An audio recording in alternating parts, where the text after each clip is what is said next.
So this is the new topic है ना. Okay. Good morning to all of you and welcome to the session. We are going to learn developments leading to the Bohr's model of atom. So in the previous classes we talked about the Thomson model and Rutherford model of atom. Thomson model is a very basic model of the atom, and that is just like plum pudding model, known as also plum pudding model. And like in a watermelon, the pulp play the role of positive charge, या तो फिर positive charge play the role of pulp, and electron with the negative charge particle play the role of seeds, है ना. जैसे watermelon में pulp और seeds होते हैं, वैसे ही अरेंजमेंट पॉजिटिव और नेगेटिव चार्ज का माना गया था. लेकिन this is a very unstable. It fail to explain other things like spectrums of the atoms, stability, and that's why Rutherford gives the upgraded version of the atomic model. And Rutherford found out nucleus in his by observing the carefully results of the his or experiment performed by his students like Geiger and Master. So after all that study the observation of the experiment, Rutherford conclude some model of atoms just like planetary models of the solar system, in which nucleus play the role of sun and electron play the roles of the planets. But in the previous lectures also we conclude some things about the Rutherford's model and how that model going to be failed. Okay वो fail इसलिए हो गया because एक तो ना वो electrons के arrangement के बारे में समझा पाए, ना तो इलेक्ट्रॉन्स के एनर्जी के बारे में समझा पाए, और कुछ स्पेक्ट्रम्स के बारे में भी उनके मॉडल के थ्रू एक्सप्लेनेशंस नहीं मिला. सो वो जर्नी आगे बढ़ती गई और लास्ट में बोहर आए.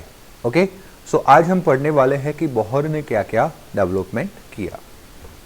सो development leading to the Bohr's model of atom. Historically अच्छे से समझना. Historically the result observe from the studies of interaction of radiation with the matter have provide immense information regarding the structure of atom and molecules. Okay history अगर हम देखें तो the results observe from the study of interaction of the radiation. Radiation जो है वो interact करता है किसके साथ? मैटर्स के साथ. Provide immense information regarding structure of atom and molecules. और वही चीज से पता चलने लगा structure of atoms and molecules, है ना. समझते हैं. Niels Bohr utilize this result to improve upon the model proposed by the Rutherford. Okay Niels Bohr जो थे उन्होंने क्या किया, इसी कॉन्सेप्ट को यूज किया to improve. One second.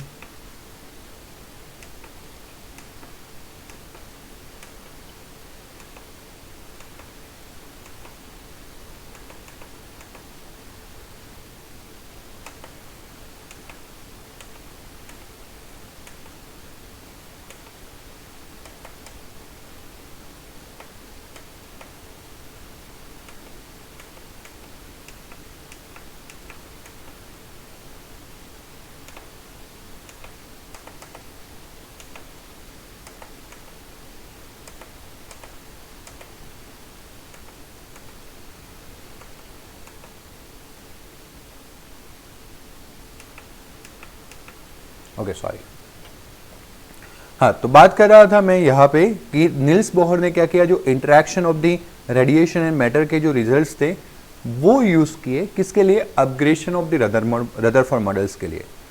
To developments played a major role in the formulation of the Bohr's model of atom. That is number one, दो चीज काम आई. Number one, dual character of the electromagnetic radiation, which means that radiation possess both wave like character as well as particle character, है ना. जो radiation होता है electromagnetic radiations, उसकी ड्यूअल बिहेवियरिटी. ड्यूअल बिहेवियर्स मतलब व्हाट? वो रेडिएशंस जो है जब एक जगह से दूसरी जगह पे जाने की बात आए, जब ट्रांसपोर्ट होने की बात आए, तो एज अ वेव ट्रांसपोर्ट होता है.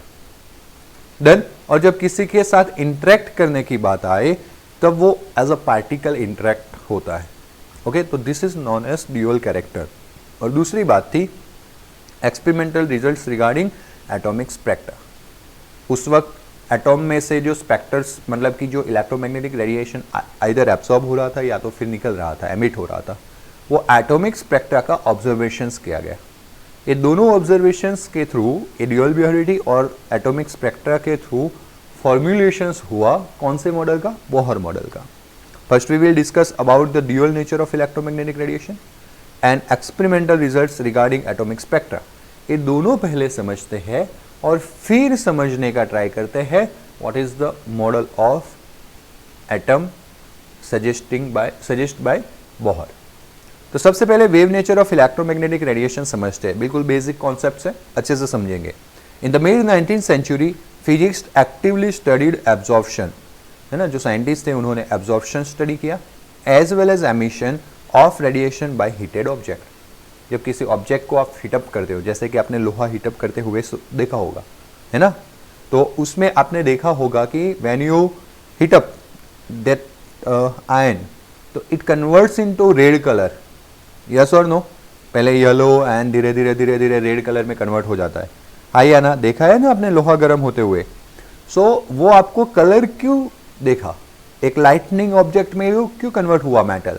तो that is due to the heat up, और उसके अंदर से when we heat up any object it will emits the radiation. वो रेडिएशन एमिट करना स्टार्ट करता है, वो रेडिएशंस आपकी आइज जो है वो डिटेक्ट करती है। देन कौन से स्टडी किए गए मिड 19th सेंचुरी में साइंटिस्ट के through? Absorption as well as emissions radiation by heated object. Heated object जो होता है वो एमिशन तो करता ही है, जिसका एक मैंने बेसिक एग्जांपल अभी आपको दिया, साथ में वो एब्जॉर्प्शन भी करता है। ओके, वेरी गुड, फ्रोजिंग बोलते हैं उसको। सो दिस इज द प्रोसेस, और बाय विच एमिशन और दूसरा होता है एब्जॉर्प्शन। ये दोनों प्रोसेसेस का स्टडी किया and this are called thermal radiation. Heat energy के थ्रू, हीट देने के बाद, टेम्परेचर बढ़ाने के बाद जब रेडिएशन होता है तो उसको हम बोलते हैं thermal radiation. They try to find out what the thermal radiation is made. उन्होंने चलो ऑब्जर्वेशन कर लिया, हमने भी देखा ना कि जब हम किसी लोहे को, आयन को गर्म करते हैं, मेटल को, वो हीटअप होता है, रेड कलर में कन्वर्ट होता है, येलो कलर में कन्वर्ट होता है, लास्ट में वो व्हाइट कलर में कन्वर्ट होता है। देन तो चलो वो तो ठीक है, ये रेडिएशन एमिट तो हो रहा है, लेकिन कैसे बना है वो बातें हमारे दिमाग में नहीं आएगी। उन्होंने 19th सेंचुरी में जानने का ट्राई किया। They try to find out what the thermal radiation is made. It is now well known fact that thermal radiation consists electromagnetic waves. आज वो फैक्ट हमारे सामने है, उन्होंने ट्राई किया, और आज वो फैक्ट जिसने ट्राई स्टार्ट किया होगा वो शायद कंक्लूजन पे ना पहुंच पाया हो, लेकिन उसी के कंक्लूजन, उसी के रिसर्च को दूसरे किसी साइंटिस्ट ने आगे बढ़ाया, दूसरे के रिजल्ट्स को तीसरे किसी साइंटिस्ट ने आगे बढ़ाया, वैसे कर करके आज के टाइम में कंक्लूजन है। ओके, कौन सा कंक्लूजन है? Thermal radiation consist electromagnetic waves of various frequency और वेवलेंथ। अलग अलग frequency F and wavelength lambda, ये दोनों सिंबल आपको याद रखने हैं। Frequency F and wavelength lambda वाले अलग अलग वेव्स हैं। It is based on number of modern concepts which were unknown in the mid 19th century, और that study is based on different modern concepts जो unknown थे। कौन से century में? mid 19th century. First active study of the thermal radiation laws occurred in 1850s and the theory of electromagnetic wave and emissions such waves by accelerating charged particle was developed. Okay, अभी से उसके आगे जाता हूँ, but उससे पहले वापस से सेंटेंस रिपीट करता हूँ, अच्छे से समझो। ऐसा बोला गया था कि first active study of thermal radiation loss. Okay, thermal radiation में जो लॉस होते हैं उसका एक्टिव स्टडी किसने किया, कब हुआ था? 1850। And theory of electromagnetic waves as well as emission of such a wave by accelerating charge particle was developed in early 1870। 1850 में इलेक्ट्रोमैग्नेटिक वेव का स्टडी किया गया, और जब कोई चार्ज पार्टिकल होता है वो अपने आप से इलेक्ट्रोमैग्नेटिक वेव एमिशन या रेडिएट करता है, वैसी study when it is in accelerating motion. एक कंडीशन में मैं भूल गया था, मैं ऐड कर लेता हूँ। जब कोई चार्ज पार्टिकल एक्सेलरेटिंग मोशन में होता है तब वो इलेक्ट्रोमैग्नेटिक रेडिएशंस करता है, एमिट करता है। ऐसी एक्टिव स्टडी किसने की थी? James Clerk Maxwell in the 1870। Okay 1850 में इलेक्ट्रोमैग्नेटिक रेडिएशंस के लॉ आए, थर्मल रेडिएशंस के लॉ आए, और क्लार्क मैक्सवेल ने क्या किया, उन्होंने किया 1870 में 20 साल बाद एक स्टडी जिसमें चार्ज पार्टिकल अगर एक्सेलरेटेड मोशन में होते हैं then they are able to emit the electromagnetic radiations, okay, which was experimentally confirmed later by the Heinrich Hertz। और यही जो बात थी वो एक्सपेरिमेंटली कंफर्म की गई कौन से साइंटिस्ट के through, Hertz. Here we will learn some fact about electromagnetic radiation. कुछ फैक्ट हम यहाँ पे पढ़ने वाले हैं about electromagnetic radiation. James Maxwell 1870 was the first to give a comprehensive explanations about the interaction between the charged bodies and the behavior of electric as well as magnetic field on a macroscopic level। James Maxwell जो थे 1870 में, उन्होंने सबसे पहले comprehensive explanations दिया था about what interaction between any charged bodies and the behavior of electron and magnetic fields on macroscopic level। जब दो चार्ज बॉडी एक दूसरे के साथ इंटरेक्शन करते हैं या वही चार्ज बॉडी चार्ज पार्टिकल जब इलेक्ट्रिक और मैग्नेटिक फील्ड में रखते हैं तो क्या क्या उन पे इफेक्ट आएगा या उनका बिहेवियर कैसे होगा, उसका कंपेंसिव एक्सप्लेनेशन सबसे पहले मैक्सवेल ने दिया था। And he suggested that when the electrically charged particles move under the acceleration alternating electrical and magnetic fields are produced and transmitted। Okay, जब को उन्होंने बताया कि जब कोई इलेक्ट्रिकल चार्ज पार्टिकल मूव करते हैं under the acceleration alternating electric and magnetic field are produce and transmitted. ये सबसे IMP वाला रिजल्ट है ना, बात समझ में आ रही है ना? अगर आपको कहीं पे भी कोई भी ट्रबल हो तो आप मुझे बताना। हाँ चलो गुड। तो ये जो है वो एक सबसे बेस्ट और IMP वाला रिजल्ट कंक्लूजन है जो हमें याद रखना है। देखो हम यहाँ पे वो जर्नी नहीं पढ़ रहे हैं कि कैसे बार स्टेप्स बने और एक कंक्लूजन आए, हम डायरेक्टली कंक्लूजन पढ़ रहे हैं और वही कंक्लूजन हमें याद रख के आगे जाना है, आगे की स्टडी करना है। So the thing is that Maxwell ने सजेस्ट किया कि when electrically charge particle moves under the acceleration, जब कोई चार्ज पार्टिकल एक्सेलरेटेड मोशन करता है alternating electrical and magnetic field are produce, है ना, alternating electric field magnetic field, electric field magnetic field, electric field magnetic field, alternating well are produce and transmitted, और वो चीज़ produce होगी and transmitted होगी। तो माय डियर स्टूडेंट्स, हमारा जो लाइट होता है, light is the electromagnetic wave. याद रखो उसके साथ एक और कॉन्सेप्ट, जो लाइट होता है that is the electromagnetic wave, और इलेक्ट्रोमैग्नेटिक वेव्स जो भी होते हैं उसके अंदर electric field and magnetic field alternatively produce होता है और ट्रांसमिट होता है। देन वेव ट्रांसमिट होता है, वेव एनर्जी को एक जगह से दूसरी जगह पे ले जाने का काम करता है, और इलेक्ट्रिक फील्ड और मैग्नेटिक फील्ड के पास कुछ एनर्जीज होती है, वो एनर्जी ट्रांसफर होती है from source to another point, that is known as electromagnetic radiation. In some there are lots of electromagnetic radiation out of which light is also one type of electromagnetic radiation। तो clear हुआ है ना? फटाफट से बोलो, ठोको ताली फटाफट से। चलो बात यहाँ पे आके रुकी थी कि भाई जब कोई पार्टिकल एक्सेलरेटेड मोशन में होता है alternating and electric and magnetic field are produce and transmitted, that means कि it will produce electromagnetic radiation. Okay good. This field are transmitted in the form of waves, और ये जो fields है वो किससे ट्रांसमिट होते जाए, इन the form of waves, and that is called electromagnetic wave और इलेक्ट्रोमैग्नेटिक रेडिएशन। ओके, कंक्लूजन वैसे आप मेरे सामने होते ना तो मैं तुरंत पूछता चलो मेरी बात खत्म, आप बोलो कंक्लूजन, तो पूछ सकता था, लेकिन चलो अभी ऑनलाइन स्टडी है तो अभी मैं ही बोल देता हूँ कंक्लूजन क्या रहेगा यहाँ तक के टॉपिक का। तो हम यहाँ पे बात करने वाले हैं इलेक्ट्रोमैग्नेटिक ड्यूअल कैरेक्टर की बात करने जा रहे हैं। उसमें सबसे पहले हम इलेक्ट्रोमैग्नेटिक वेव्स के बारे में पढ़ रहे हैं, जिसमें 1850 में सबसे पहले थर्मल रेडिएशंस के बारे में बातें आई, एक्सपेरिमेंट्स हुए थे जिसका स्टडी किया गया थर्मल रेडिएशंस के बारे में। 1850 में थ्योरीज और लॉज आए, उसके बाद 1870 में मैक्सवेल नाम के साइंटिस्ट ने क्या किया, इलेक्ट्रोमैग्नेटिक रेडिएशंस के बारे में बताया, और उन्होंने कंक्लूजन किया कि जब कोई एक्सेलरेटेड चार्ज पार्टिकल या तो फिर कोई जब होता है या तो फिर कोई चार्ज पार्टिकल एक्सेलरेटेड मोशन में होता है, it will emit alternating electric and magnetic field. कहने का मतलब ऐसा था, it will emit electromagnetic radiations. Okay good. Light is the form of radiation, मैं कब का बोल रहा था, light is the form of radiation from earlier days and speculation about its nature date backs to the remote ancient time. In earlier days Newton वाले time में, हाँ, light was suppose to be a made of the particle that is corpuscles. Okay, हम particles ही बोलेंगे और particles ही लिखेंगे, दोनों का मतलब सेम ही होता है। It was only in the 19th century when the wave nature of the light was established. Light जो आज हम वेव नेचर मानते हैं, अच्छे से समझ लो क्या बता रहा है, लाइट जो है उसको रेडिएशन मानते हैं from earlier days, but speculation about the nature date backs the remote ancient time. मतलब कि देखो अभी तो बहुत डाउट है, लाइट इज द पार्टिकल और लाइट इज अ वेव। वैसे डाउट बहुत थे कि लाइट को वेव गिनना है या लाइट को पार्टिकल गिनना है, तो हमने क्या किया था, दोनों गिने हैं, यानी कि हम ड्यूअल कैरेक्टर बोलते हैं उसको। अब अच्छे से समझ लो कि ये प्रॉब्लम आज का नहीं है, ये कन्फ्यूजन आज का नहीं है, काफ़ी साल पुराना है। जैसे न्यूटन के टाइम में जब लाइट के बारे में बात होती थी, तो न्यूटन के टाइम में लाइट कंटेटरी टू न्यूटन, ओके, वो टाइम में, वो एरा में जब लाइट के बारे में बात होती थी तो लाइट को पार्टिकल से बना हुआ माना जाता था। वो आज भी हम मानते हैं, कुछ प्रोसेसेस के लिए हमें लाइट को वेव नेचर नहीं, क्या मानना पड़ता है, पार्टिकल नेचर, स्पेशली जब लाइट किसी ऑब्जेक्ट के साथ, मैटर के साथ इंटरेक्ट होता है। वही बातें हम यहाँ पे आगे करने वाले हैं। So light was suppose to be a made of particles और it was only in the 19th century, तब तक माना जाता था, न्यूटन्स के टाइम में पार्टिकल ही माना जाता है, अप टू 19th सेंचुरी।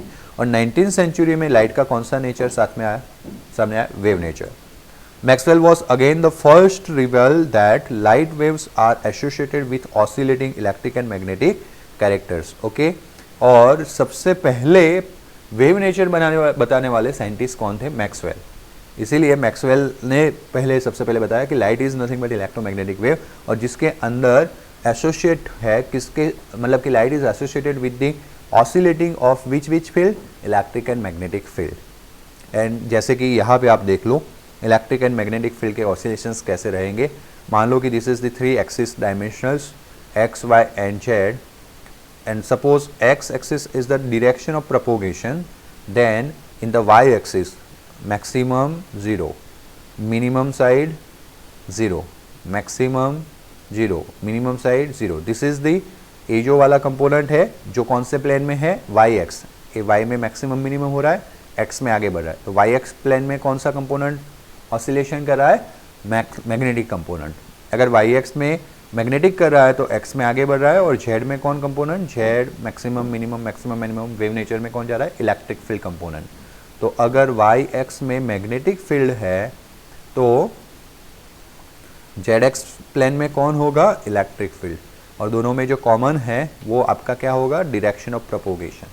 ये चीज़ आपको याद रखनी है, 12th में भी आपको ज़रूरत पड़ेगी। So this is the thing. तो अप टू नाउ किसी को कोई डाउट हो तो बोलो फटाफट से, tell me fast if you have any doubt, नहीं है तो नेक्स्ट लिखो ताकि आगे बढ़ूँ। गुड।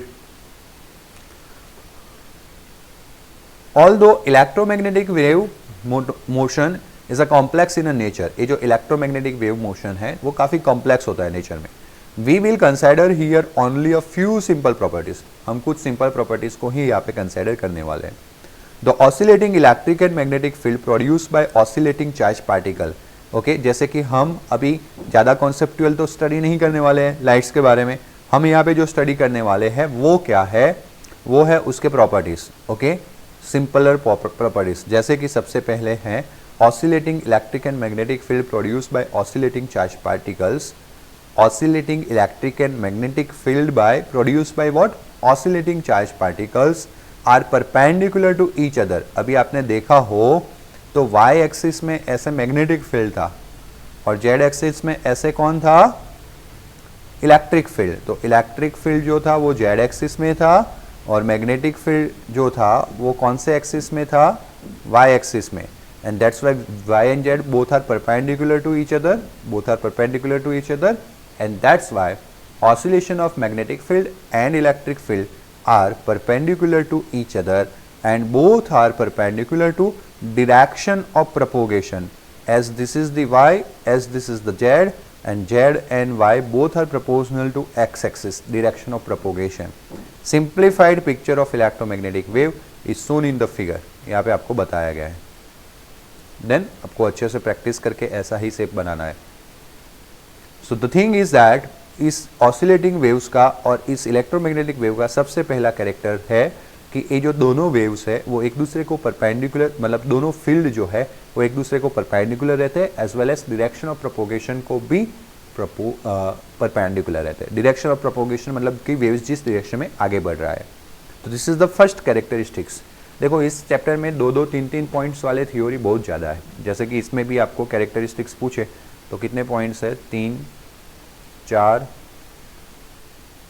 4 पॉइंट का ये थ्योरी है, लेकिन ये बड़े बड़े पॉइंट्स है तो आपको 2 से 3 मार्क्स में पूछा जाएगा। Unlike the sound waves and waves produced in a water, okay, sound waves as well as waves which are produced in the water, electromagnetic waves do not require medium, can move in the vacuum. Second property बिल्कुल simple है, बिल्कुल simple है, imagine करो और समझ में आ जाएगा।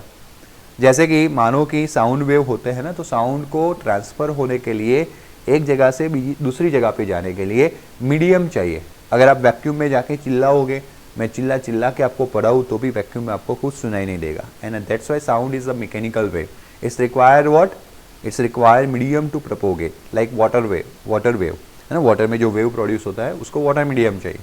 तो अनलाइक दिस, मतलब इनसे उल्टा, अनलाइक दिस टू वेव्स, उनसे उल्टा electromagnetic wave do not required any medium that can move in a vacuum. 9th में आपने पढ़ा है इसको, नॉन मैकेनिकल वेव। जिसको मीडियम चाहिए उसको मैकेनिकल वेव बोलते हैं, और जिसको प्रोपोगेशंस के लिए मीडियम नहीं चाहिए उसको नॉन मैकेनिकल वेव बोलते हैं, है ना। 9th वाले वर्ड्स कितने लोगों को याद आ रहे हैं? तो चलो पहले दो पॉइंट जो है वो तो एकदम बेसिक है, हमें याद रह जाएंगे हमारी प्रीवियस स्टडी से। ओके, चलो यस और नो बताओ, पहले 2 पॉइंट्स याद रहेंगे कि नहीं रहेंगे, है ना। मैं सबका आंसर मांगूंगा क्योंकि मैं गिनूंगा भी सही कि कितने लोगों ने मुझे कमेंट करके बताया। 1 2 3 4 5 6 7 8 9 10 11 12 13 14 15। ओके, और भी 2 लोगों ने नहीं किया, हाँ अभी किया, देखो हेत 16, और एक है जिसने नहीं किया ना, तो उसका अटेंडेंस ना लूँ ना मैं। देखो अभी आया है हर्ष ठाकुर, एक्टिव रहो सब। चलो कोई बात, मतलब 17 का रिप्लाई है, मतलब 17 to 17 पढ़ रहे हैं ना। कभी कभार होता है कि बाजू में और फिर जल से, चलो कोई बात नहीं। Number 3, it is now well established that there are many types of electromagnetic radiation।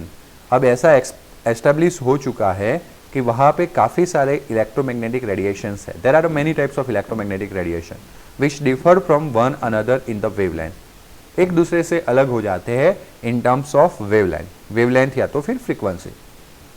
This constitute what is called electromagnetic spectrum, और यही bunch of the frequency, bunch of the wavelength is known as electromagnetic spectrum. Different regions of the spectrum are identified by different names. Some examples are electromagnetic spectrums में कौन कौन आएगा, कौन सी categories आएगी। Some examples are radio frequency region around 10⁶ hertz. अगर 10⁶ hertz के around frequency है तो हम उस इलेक्ट्रोमैग्नेटिक वेव को रेडियो वेव बोलते हैं। क्या बोलते हैं? Radio wave. Used for the broadcasting, और जो रेडियो वेव्स होते हैं हम ब्रॉडकास्टिंग के लिए यूज़ करते हैं। ब्रॉडकास्टिंग मतलब पता है ना, रेडियो सिग्नल्स जो होते हैं एक जगह से बोलना, सब जगह पे फैलाना इंफॉर्मेशन को, that is known as broadcasting. Okay, television, radio उसी पे चलते हैं।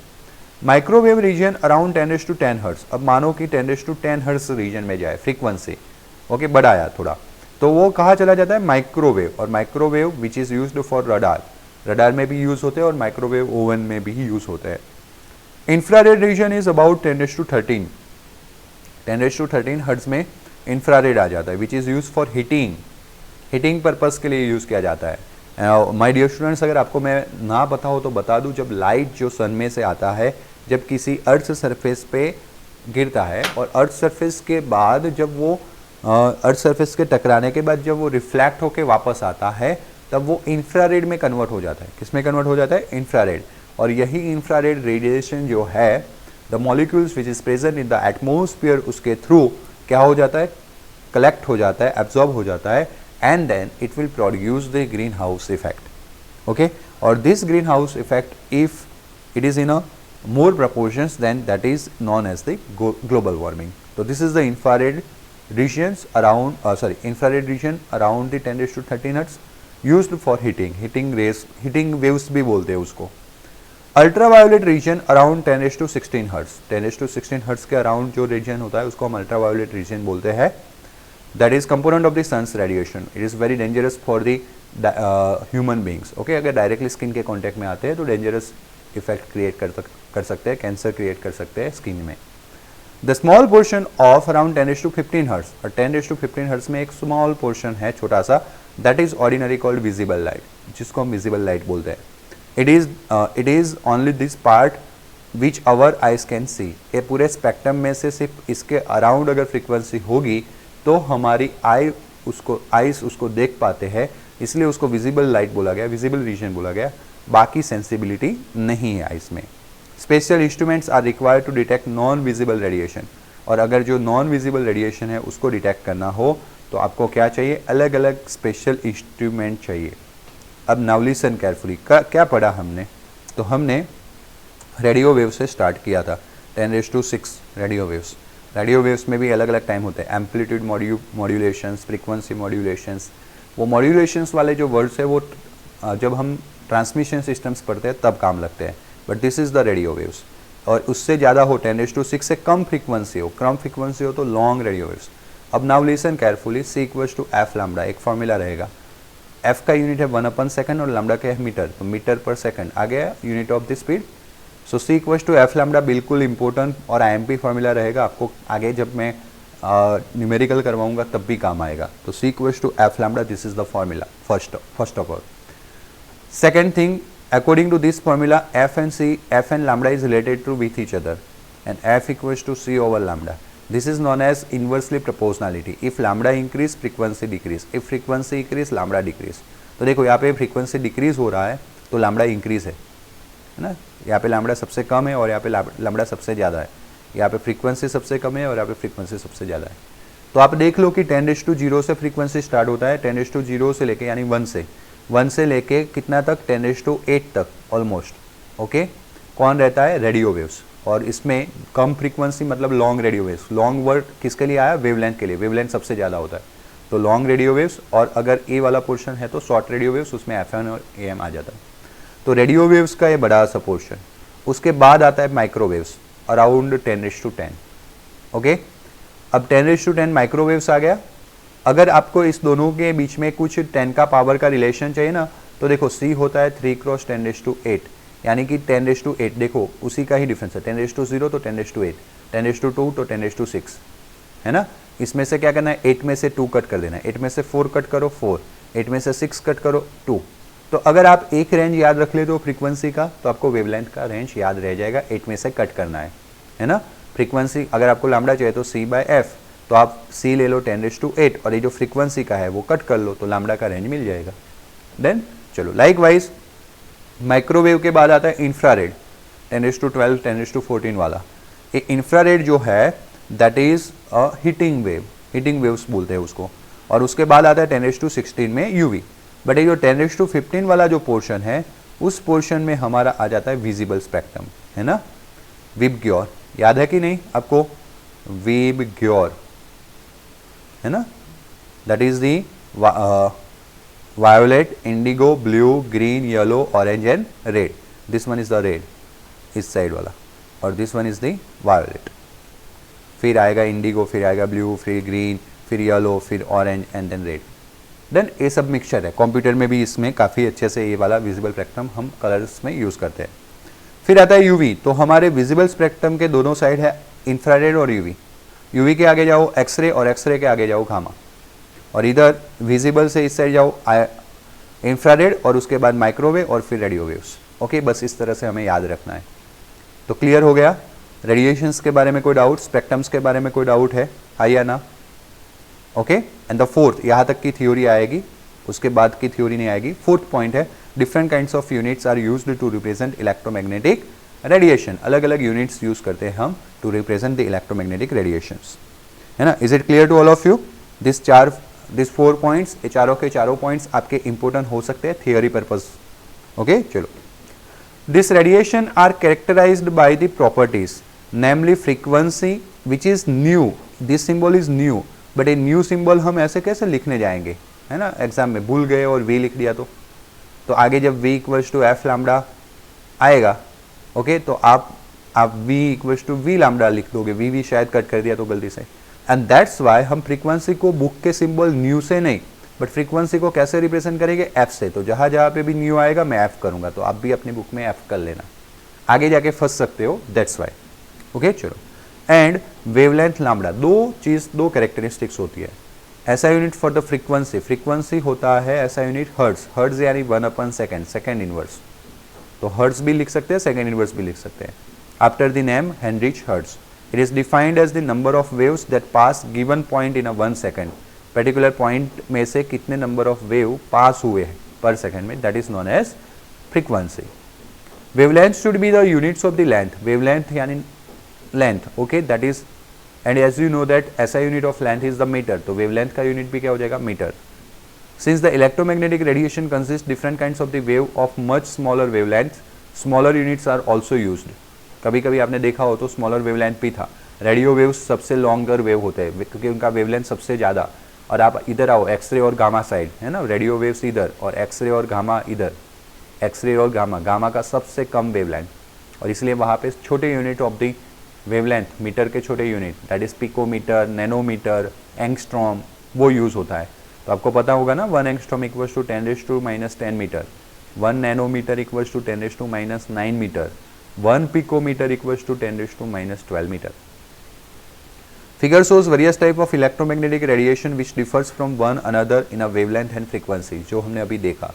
In a vacuum all the types of electromagnetic radiation regardless of wavelength, अच्छे से समझना इस प्रॉपर्टी को, regardless of the wavelength travel at the same speed, that is 3 × 10⁸ metre पर सेकेंड। एग्जैक्टली अगर 299,792 एग्जैक्टली अगर देखें तो 299,792 यहाँ पे था 458, 458 को 500 करके 5 ही ले लिया है ना, बाकी हमने 458 देखा था क्रॉस 10⁸ मीटर पर सेकेंड, बट हम प्रैक्टिस में कितना लेते हैं 3 × 10⁸ मीटर पर second. This is called speed of light and is given by the symbol small c, and the frequency f, wavelength lambda, velocity of light c are related at c equals to f lambda। मैं new नहीं बोलूंगा, मैं f ही बोलूंगा, तो c equals to f lambda, अभी एक formula लिखा था, बार बार भूल जाओगे आप, तो आपको याद रखना है यूनिट से। यूनिट से कैसे याद रखेंगे, f का यूनिट है 1/सेकंड, लैम्डा का है मीटर, तो मीटर पर सेकंड तब जाके c बनता है, and that's Y f into lambda equals to c। कभी कभी ऐसा हो जाता है सी लैम्डा इक्वल्स टू एफ, तो दैट इज द रॉन्ग, क्यों, सी का यूनिट रखो मीटर पर सेकंड, लैम्डा का यूनिट रखो मीटर, ये तो मीटर स्क्वायर पर सेकंड हो गया, हमें तो यहाँ पे सिर्फ और सिर्फ पर सेकंड चाहिए था। तो सिंपल आप यूनिट से इस वेरिएशन को इस रिलेशन को याद रख सकते हो, तो सी इक्वल्स टू एफ लैम्डा अगर आप भूल गए तो। So the other commonly used quantity specially in a spectroscopic that is the wave number, काफ़ी जगह पे वेव नंबर भी यूज़ किया जाता है, और वेव नंबर एग्जैक्टली डिफाइन तो ऐसे ही किया जाता है एफ बार, ये न्यू बार है उसके यहाँ पे F bar, that is equals to 1/लैम्डा। 1/लैम्डा को बोलते हैं वेव नंबर, है ना, फ्रीक्वेंसी के ऊपर bar. It is defined as number of wavelength per unit length, number of wavelength per unit length मतलब 1/लैम्डा। Its unit is a reciprocal of wavelength unit that is metre inverse, and commonly used in a centimetre inverse. If your wavelength is in a centimetre then your unit of wave number is centimetre inverse. तो एक तो हमने radiations के बारे में पढ़ा, radiations के 4 properties के बारे में पढ़ा, और उसके बाद हमने unit of frequency and wavelength के बारे में पढ़ा। तो यहां तक किसी को कोई डाउट हो तो मुझे फटाफट से बता दीजिए, है ना, कोई भी डाउट हो तो आप फटाफट से बता दीजिए, नहीं है ना, तो एक ही चीज़ है आपको करना है, वो अच्छे से इसके नोट्स वगैरह बना के रखना है। डन, जल्दी से नोट्स बनाने हैं आपको, बराबर पॉइंट टू पॉइंट लिखना है, प्रिपरेशन भी साथ में करना है आपके एग्जामिनेशंस के लिए। डन, और अगर आपके पास कुमार है तो आपको फटाफट से एक आप क्या कर सकते हो, एक बार एक टेक्सचुअल नोट्स लिख सकते हो और दूसरी बार कुमार में से क्वेश्चन आंसर लिख सकते हो, क्योंकि कुमार में जैसे जैसे टॉपिक है वैसे वैसे ही क्वेश्चन आंसर दिए। जैसे कि आज के टॉपिक तक 15 क्वेश्चन तक कवर हुआ, कल मैं आगे का टॉपिक करवाता हूँ तो 15 से 20 क्वेश्चन तक कवर होगा, उसके बाद आगे के क्वेश्चंस कराता हूँ तो 25 तक होगा, उसमें बीच में कोई भी ब्रेक नहीं है, ऐसे स्मूथली आपको दिया गया है। डन।